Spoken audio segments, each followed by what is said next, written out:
तालुकास्तरीय सांस्कृतिक स्पर्धा केंद्र शाळा नांदणी या ठिकाणी पार पडल्या। 5 प्रकारामध्ये स्पर्धा होत्या। यामध्ये समूहगीत, समूह नृत्य, कथाकथन, नाट्यकरण, प्रश्नमंजुषा अशा 5 प्रकारामध्ये स्पर्धा पार पडल्या। दिनांक 15 व 16 जानेवारी रोजी या स्पर्धा होत्या। लहान गट व मोठा गट या दोन्ही प्रकारामध्ये या स्पर्धा पार पडल्या। यामध्ये नांदणी केंद्राचा वर चष्मा दिसला। सर्वसाधारण विजेतेपद नांदणी केंद्राला मिळाले। यामध्ये कन्या याटावे शाळेच्या मुलींच्या संघाने लहान गट व मोठा गट या दोन्ही प्रकारात समूहगीत प्रकारात प्रथम क्रमांक पटकावला।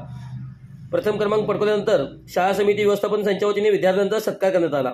सत्कारासाठी प्रमुख उपस्थिती ग्रामपंचायत सदस्या सौ वैशाली संदीप काळगे व शाळा समिती अध्यक्षा सौ रिया प्रभावकर, तसेच शाळा समिती सदस्या सौ सुनीता दानोळे, शाळेचे मुख्याध्यापक Bapusaheb Ambe sir, Anil Pradhan sir, Supriya Magdum madam, Sharda Kamble madam, Parshuram Chavan sir, Archana Relekar, Dattatray Kamble, Neeta Shintre उपस्थित होते।